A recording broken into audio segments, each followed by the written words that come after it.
ஓம் நமச்சிவாய. திருச்சிற்றம்பலம். சிவாய நமக, சிவசிவாய நமக. யாரையும் மகிழ்ச்சியாக வைக்க நீங்கள் முயல வேண்டாம். அவரவர்க்கு எது மகிழ்ச்சியோ அதில் அவர்களை அறிந்துணர்ந்தவன் வைத்திருக்கிறான் என்பதே மெய். அது உங்கள் பட்டியலில் உள்ள மகிழ்ச்சியோடு பொருந்தவில்லை என்பதால் அவர்கள் மகிழ்ச்சியாக இல்லை என்று அர்த்தமாகாது. ஏனென்றால் அவரவர் மகிழ்ச்சி எது என்று உங்களுக்கு தெரியாது என்பதுதான் இது உண்மை. உதாரணமாக, தன் பரிதாபத்துக்கு உரியவன் என்றுதானே நினைத்து அதை வெளிக்காட்டி என்னை பார்த்து பரிதாபப்படுங்கள் என்ற ஏக்கத்தோடு இருப்பவர்க்கு அவர்களை பார்த்து பரிதாபப்படுவதுதான் அவர்களுக்கான ஏக்கம் தீர்க்கும் மகிழ்ச்சி. சிலரோ தான் பரிதாபமாக இருந்தால் கூட அதை வெளிக்காட்டி கொள்ளும் விதத்தில்தான் அதை கடந்து மகிழ்ச்சியாக இருப்பதாக நினைப்பதுதான் மகிழ்ச்சி. எதிலும் குறை கண்டுபிடிப்பதில் திறமையாக இருப்பவர்களுக்கு ஏதாவது ஒரு குறை இருந்தால்தான் மகிழ்ச்சி. தனக்கு குறையே இல்லை என்றாலும் கூட நாடகத்தில் சினிமாவில் வரும் குறையை எண்ணி புலம்பி அந்த புலம்பலை ஏற்றுக்கொள்பவர்கள் இருந்தால் அதுவும் மகிழ்ச்சி. இப்போது கஷ்டம் இல்லாவிட்டாலும் இறந்த காலத்தில் கடந்த கஷ்டங்களை நினைத்து வருத்தப்படுவது அவரவர்களுக்கு ஓர் மகிழ்ச்சி.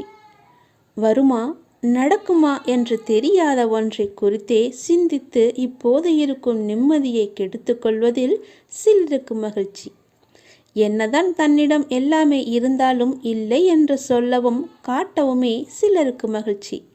இப்படி உங்கள் பார்வைக்கு மகிழ்ச்சி இல்லாதது போல தெரிந்தாலும் அப்படி இருப்பதுதான் அவர்களுக்கு மகிழ்ச்சி என்பதை உணர்ந்து அறிந்தவன் அவர்களை அவர்கள் விருப்பம் போல வைத்திருக்கிறான். அதிலிருந்து அவர்களே விழிப்புணர்வு பெற்று வெளிவந்தால்தான் உண்டு.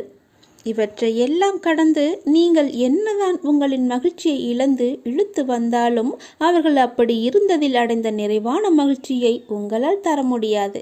எனவே உங்கள் மகிழ்ச்சியில் நீங்கள் பூரணமாக இருங்கள்.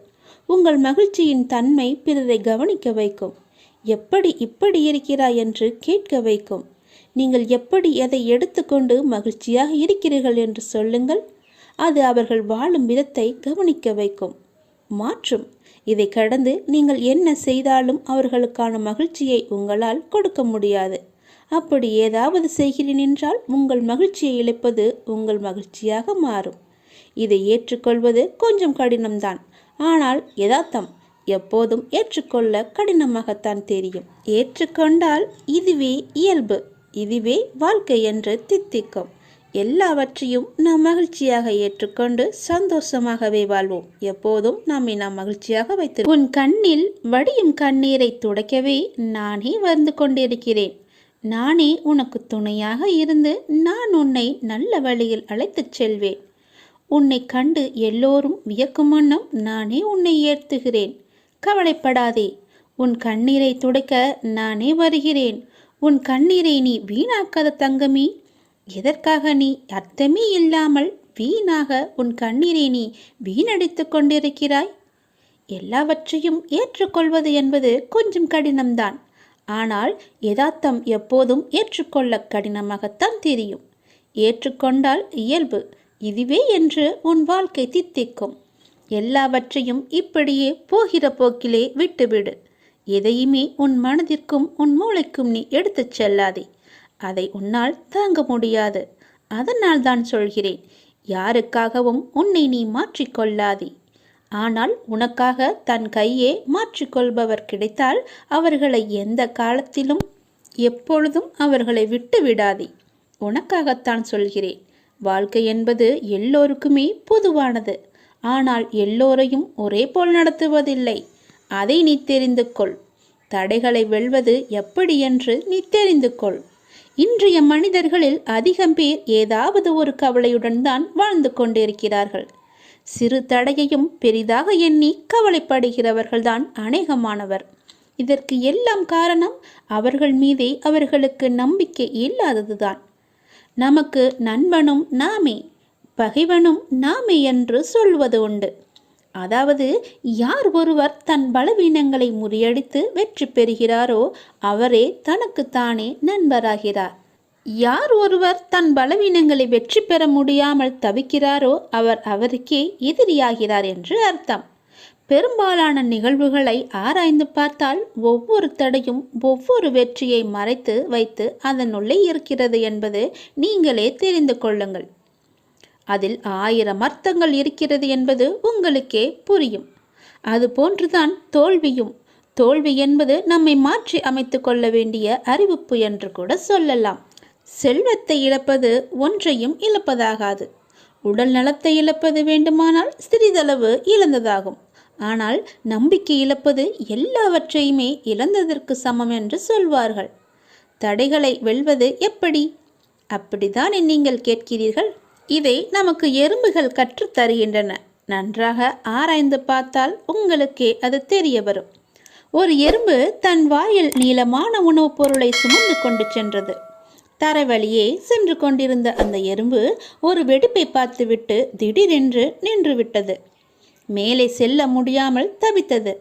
சிறிது நேரம் கழித்து தான் சுமந்து வந்த இரையை வெடிப்பின் மேல் வைத்து சுமந்து வந்த இரையை நன்றாக பாருங்கள், சுமந்து வந்த இரையை வெடிப்பின் மேல் வைத்து அதன் மீது ஊர்ந்து சென்று வெடிப்பை கடந்தது. பின்பு அந்த இரையை கவ்விக்கொண்டு சென்றது அந்த எறும்பு.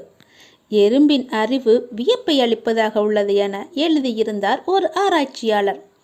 துன்பம் ஏற்பட்டால் அத்துன்பத்தையே பாலமாக வைத்து நாம் முன்னேற வேண்டும் என்பதுதான் இந்த எறும்பிடமிருந்து நாம் கற்றுக்கொள்ள வேண்டியது. ஒரு மிகச்சிறிய உயிரான எறும்பின் தன்னம்பிக்கை நமக்கு இருந்தால் கூட போதும். எந்த தடையையும் வெல்ல முடியும். கவலையும் காணாமல் போய்விடும்.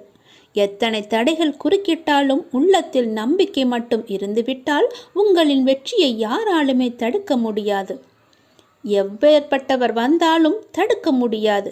எத்தனை சூழ்ச்சிகள் செய்தாலும் தடுக்க முடியாது. தன்னம்பிக்கையை கொள்ளுங்கள். தடைகளை எல்லாம் கடந்து நீங்கள் வெற்றியை சுவைப்பீர்கள். பொறுமையை விட மேலான தவமும் இல்லை. திருப்தியை விட மேலான இன்பமும் இல்லை. இரக்கத்தை விட உயர்ந்த ஒரு அறமும் இல்லை. மன்னித்தலை விட ஆற்றல் மிக்க ஒரு ஆயுதமும் இல்லை. தோல்விகள் பல சூழ்ந்தாலும் இருளை விளக்கும் கதிரவன் போல அதனை நீக்கி அடுத்தடுத்த வெற்றி படிகளில் காலெடுத்து வையுங்கள். முடியும் வரை அல்ல, உங்கள் இலக்கினை நீங்கள் எப்போது அடையும் வரையோ அதுவரை நீங்கள் முயற்சித்து கொண்டே இருங்கள். உங்கள் வாழ்வில் நிச்சயமாகவே விடியல் விடியும். அந்த விடியல் விடியும் வரை முயற்சித்து கொண்டே இருங்கள். அது வெகு நாட்கள் இல்லை, கூடிய விரைவிலேயே அது உங்களுக்கு கிடைக்கும். முகமலர்ச்சியோடும் நம்பிக்கையுடனும் எழுந்து புத்தம் புது நாளை துவங்க உங்கள் எல்லா வல்ல இறைவன் உங்களுக்கு அருள் புரிவார். என்னுடைய ஆசி முழுவதுமாகவே கிடைக்கும். நீ கலங்காதே. உனக்கான நேரங்கள் தொலைவில் இல்லை. அது உன்னை தேடி வந்து கொண்டிருக்கிறது. பிள்ளைகளின் நலன் எல்லாமே விரைவிலேயே சீராகும். நான் கம்பீரமாக உனது மனதிலும் உனது இல்லத்திலும் அமர்ந்து கொண்டிருக்கிறேன். பயபக்தியோடும் உண்மையோடும் ஆன்ம உணர்வோடும் கண்ணீரோடும் நீ என்னிடம் செய்கின்ற பிரார்த்தனைகளை நான் கேட்டுக்கொண்டு தான் இருக்கிறேன். நான் அளிக்கும் பதில்களை உன்னால் புரிந்து கொள்ளாமல் முடியாமல் போய்விடுவதால் தான் உன் மனம் போன போக்கிலே நீ சுதந்திரமாக நடந்து கொண்டிருக்கிறாய். என்னை தட்டி கழித்து விடுகிறாய். அதனால்தான் நான் செய்கின்ற பலனையெல்லாம் உன்னால் அடைய முடியவில்லை. உன் விருப்பப்படி செய்யவும் நடக்கவும் வாழவும் நான் உனக்கு சுதந்திரம் கொடுத்திருக்கிறேன். அதனால்தான் என் செய்கைகளை புரிந்து கொள்ளாமலும் எனக்கு கீழ்ப்படிந்து நிற்காமலும் உனது சுயமான போக்கின்படி உன்னால் நடக்க முடிகிறது. இந்த சுதந்திர உணர்வுதான் உன்னை இந்த அளவுக்கு கீழே இறக்கி வைத்திருக்கிறது. கீழே இறங்கிவிட்டோமே என்று வருத்தப்படுகிறாய். கீழே வந்துவிட்ட போதும் உன்னை நினைத்து நான் பெருமைப்படுகிறேன். உனது இரக்கமுள்ள குணம், பிறருக்கு உதவ வேண்டும் என்ற உன்னத மனோபாவம், இந்த நிலையிலும் பிறர் கஷ்டப்படுவதை காண சகிக்காத மனம், இவையெல்லாம் இருக்கும் இடத்திற்கு விசுவாசத்துடன் நடந்து கொள்ள வேண்டும் என்று நினைத்து அதன்படி நீ நடந்து வந்ததால்தான் கீழ்நிலைக்கு இறங்க நேர்ந்தது என்று நீ நினைக்கிறாய். அது அல்ல. கெட்டவர்களும் கெடுமதி உள்ளவர்களும் நன்றாக இருக்கும்போது நல்லவர்களான நாங்கள் மட்டும் ஏன் கஷ்டப்பட வேண்டும்? கஷ்டத்தை மட்டுமே ஏன் கடவுள் எங்களுக்கு பரிசாக தர வேண்டும் என்று நீ நினைக்கிறாய்? உன்னைப் போல நல்லவர்களும் இப்படித்தான் புலம்பிக் கொண்டே இருக்கிறார்கள். இது இன்றோ நேற்றோ தொடங்கி நடந்து வருகின்ற விஷயமல்ல. காலகாலமாய் நல்லவர்கள் புலம்பும் ஒரு தொடர்கதைதான். அதுதான் நீயும் செய்து கொண்டிருக்கிறாய். நான் உன்னிடம் பிரதிட்சியமாக விளங்க வேண்டுமென்றால் நீ கஷ்டப்பட்டுத்தான் ஆக வேண்டும். ஏனெனில் நான் நல்லவர்கள் மனதில் மட்டுமே வாழ முடியும். கெட்டவர்கள் மனதில் எனக்கு இடமே கிடையாது. எப்படி உன்னை கஷ்டப்படுத்தி வாழ்வதால் என்ன பலன் என்று நீ நினைக்கலாம். நான் உன்னை பக்குவப்படுத்தி பெருமைப்படுத்துவதற்கு இதை உனக்கு வரப்பிரசாதமாக கொடுக்கிறேன். உன்னுடைய தகுதிக்கும் தாங்கு சக்திக்கும் ஏற்பத்தான் கஷ்டத்தை தருகிறேன். இதை உன்னால் சமாளிக்க முடியும் என்று தெரிந்த பிறகே கஷ்டம் வர தயாராக இருக்கிறது. இந்த நேரம் நீ வேகமாக செயல்பட வேண்டிய நேரம், சிந்தனையோடு செயல்பட வேண்டிய நேரம். இப்போதே உன் நிலையை பல மடங்கு நான் உயர்த்தப் போகிறேன். சந்தோஷமாகவே இரு. என்ன நீ ஒரே மனக்குழப்பத்திலேயே இருந்து கொண்டிருக்கின்றாய்? எப்போது பார்த்தாலும் குழப்பமான சூழ்நிலையிலேயே ஏன் உன்னை வைத்திருக்கின்றாய்? மீண்டும் மீண்டும் குழப்பம் ஏற்படுவதற்கு என்ன காரணம்? நான் தான் நேற்றே உன்னிடம் பேசிவிட்டேனே. நான் பேசுவதை நீ காது கொடுத்து கேட்டாயா இல்லையா? நீ புரிந்து கொண்டதுதான் என்ன? நீ என்னத்தை புரிந்து கொண்டாய்? வினைகளை எப்படி தீர்க்க வேண்டும் என சொல்லி தந்தேனே. கேட்டாயா அல்லவா? ஏன் கேட்க மறந்தாய்? ஏன் நீ மறந்து போனாய்? அது போன்ற ஒன்றை செய்ய முயன்று ஏன் வருத்தப்பட்டு கொண்டிருக்கின்றாய்? நான் வேண்டாம் என்றும் சொல்லியும் ஏன் அதையே நினைத்து கொண்டிருக்கின்றாய்? உன் அப்பா பேச்சை நீ கேட்க மாட்டேன் என்ற முடிவிலேயே இருக்கின்றாயா?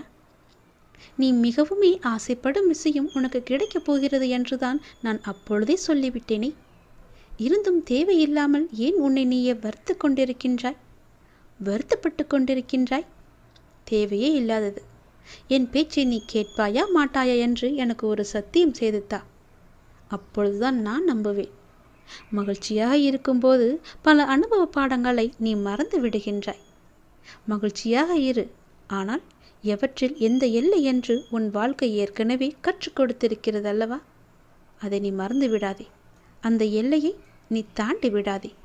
இந்த ஒரு நாள் சிலவற்றை தாங்கிக்கொள்.